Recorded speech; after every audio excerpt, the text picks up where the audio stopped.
Old border Magic the Gathering cards have become quite the craze lately. So much so that even Wizards of the Coast has been reprinting many modern staples in the old frame with the releases of Time Spiral Remastered and Modern Horizons 2. However, did you know that there is an entire format of exclusively old border cards that is neither modern nor old school? May I present to you a format quickly on the rise, Premodern. In this video, I will be discussing the burgeoning format and provide a few brief deck techs that not only highlight classic decks of Premodern, but also new decks that are unique to this format alone. Premodern is a casual format with a competitive meta game, and it has absolutely exploded in popularity over the course of the last few years, especially during 2020.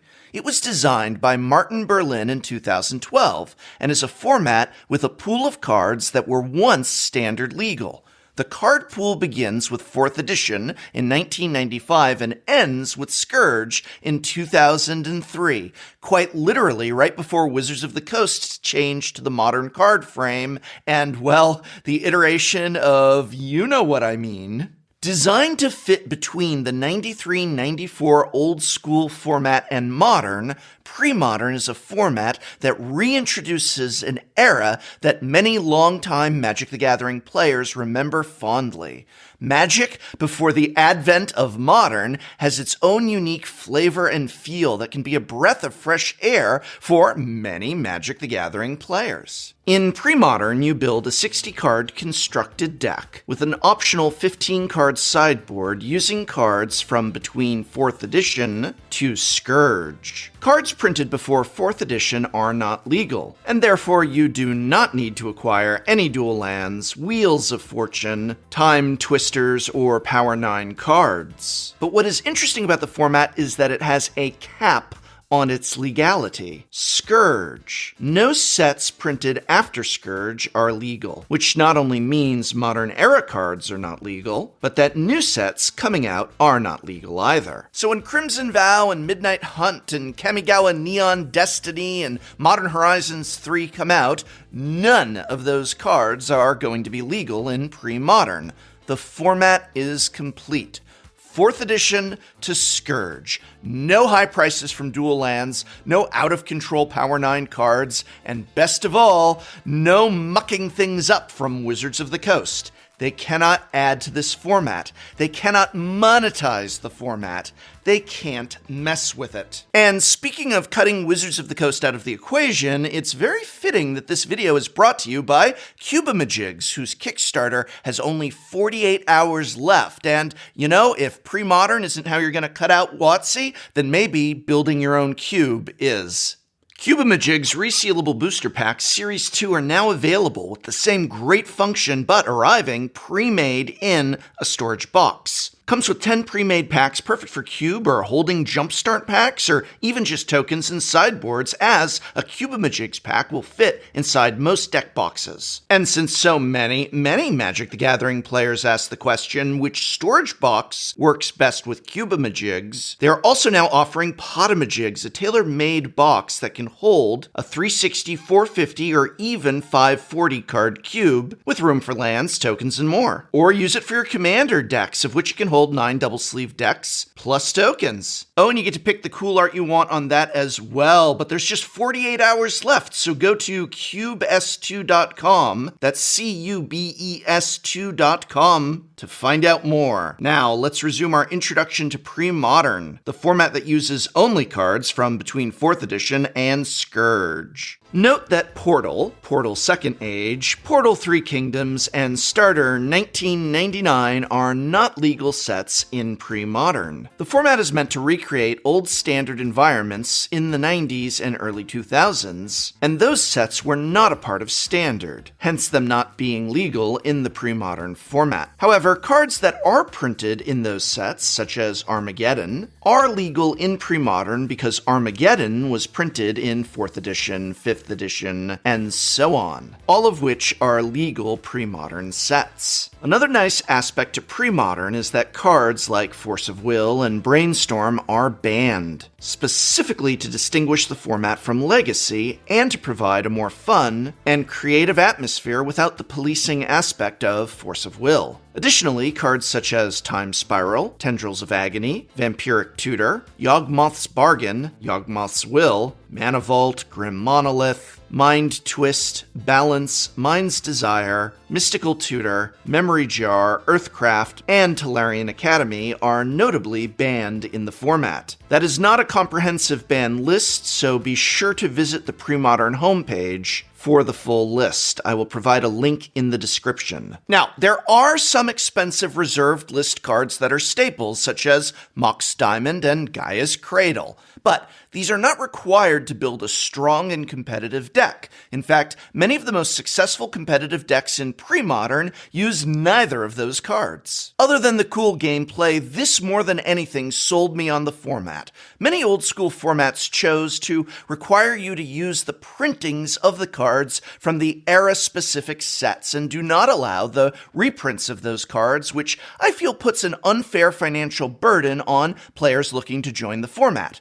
Luckily, in Premodern, use whatever printing of the card you have or can get access to. If Modern Horizons 3 has Flooded Strand in it, sure, you can use that printing. The key is just that the original printing fell between 4th edition and Scourge. On Premodern's official website, which will be linked in this video's description, you can find information such as set legality, the complete ban list, as well as a custom search engine. The format also has a searchable filter in Scryfall and in MTG Goldfish for deck construction. The central hub for the Premodern community is the Premodern Facebook group, with over 3,500 members strong, as well as Premodern online play for players across the world to get in some games over webcam. Premodern has a wide variety of historical decks in Standard and Extended that have been given new life, such as Dead Guy Ale, Blue-Green Madness, Sly, Goblins, Traditional Blue-White Control, The Rock, Psychotog, and many more. However, the format is not just composed of decks from the annals of history. A brew unique to Premodern is called Great Combo. This deck resolves around using Greater Good as a card advantage engine to enable a combo win off a successfully cast Replenish. The deck's first goal is to get a Greater Good into play, either from casting it, or ideally sacrificing Academy Rector, to Cabal Therapy. The deck then uses free mana sources from Lotus Petal and Elvish Spirit Guide to cast Phyrexian Dreadnought. Phyrexian Dreadnought is a 1-mana 12/12 with an irrelevant enters the battlefield drawback. We will sacrifice the Dreadnought immediately to Greater Good to draw 12 cards and then discard 3 before its drawback can go into effect. The idea is to cast a chain of Phyrexian Dreadnoughts with Reanimate as backup to fill the graveyard with Saproling Burst and Pandemonium. Once both enchantments are in the graveyard, the deck casts a Replenish to return both to the battlefield. In play, these two enchantments, by making creatures from Saproling Burst, will deal a total of 21 damage from Pandemonium triggers. As an example of a historical deck that is a very solid choice for Premodern, let's turn to The Rock.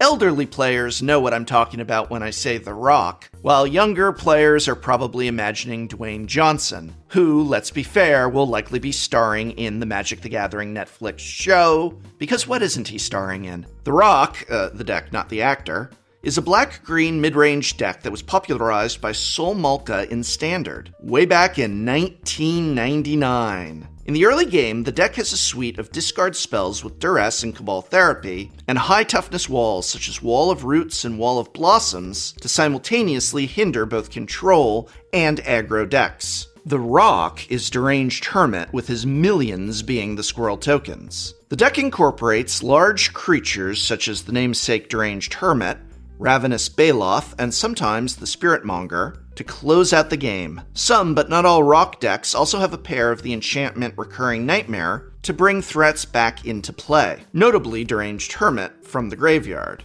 But the Rock isn't the only highly performing deck in the metagame, far from it. In addition to Premodern decks like Great Combo and the Rock, new takes on old classics like Blue-White Control can be found as well. The key card in most blue-white control decks is the card Standstill. Standstill is an enchantment for 1 and a blue that reads, when a player casts a spell, sacrifice Standstill. If you do, each of that player's opponents draws 3 cards. The deck is very grindy, and when timed right, can sit behind a Standstill, which will deter your opponent from playing spells, while attacking with creature lands such as Mishra's Factory and Fairy Conclave. The deck uses card advantage spells such as Portent, Sleight of Hand, and Fact or Fiction on top of Standstill to craft a hand of answers to your opponent's game plan. The deck also uses a multitude of counterspells such as Counterspell, Mana Leak, and Absorb, as well as removal like Swords to Plowshares and Wrath of God to clear away any threats. To be clear, these decks are just scratching the surface of the dozens of deck archetypes that are present in the format.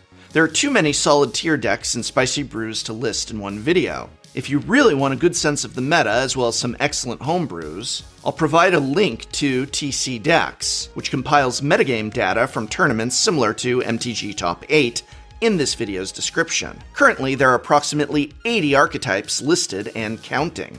Most tournaments also allow gold border cards from an old series of World Championship decks that Wizards of the Coast retired in 2004. If a tournament allows the gold bordered cards, and most do, then you could see some significant discounts in prices for some cards. Some notable examples here are Survival of the Fittest, Wasteland, Rishadan Port, City of Traders, and yes, Gaia's Cradle. Premodern as a whole is a supportive format for the budget-minded player, and very few players, if any, have been priced out of the format, unlike other nostalgic formats such as Old School. This is a format by the players, for the players, in every sense. If you'd like to deep dive into the history of this era of Magic, there are still pages from the website The Dojo, ask your parents, that have been preserved to this day. The Dojo was one of the earliest Magic communities online that discussed deck techs, tournament reports, and pre-release reports of sets in the ancient 90s. This is true pre-modern in its heyday, and I hope you enjoy getting lost in Magic's rich history and, if you're a veteran of the game, nostalgia. Lastly, if you're interested in seeing actual pre-modern gameplay with commentary, kindly check out the Cloud Goat Ranger on YouTube. The channel, which I'll link in this video's description, is an absolute pillar of support in the pre-modern community. And with many local game stores now able to safely open up, you may begin to see pre-modern in a local game store near you. If they're not running it, you can always ask. I hope very much this video has been of some help to you, and I hope you leave this video with some interest to further explore this wonderful, diverse, fun, and exciting format. And if you like this video, why not share this video with a friend to convince them to give the format a try? Special thanks once again to Cubamajigs for sponsoring this video. Remember, there's only 48 hours left, so be sure to check out their Kickstarter for the Cubamajigs Series 2.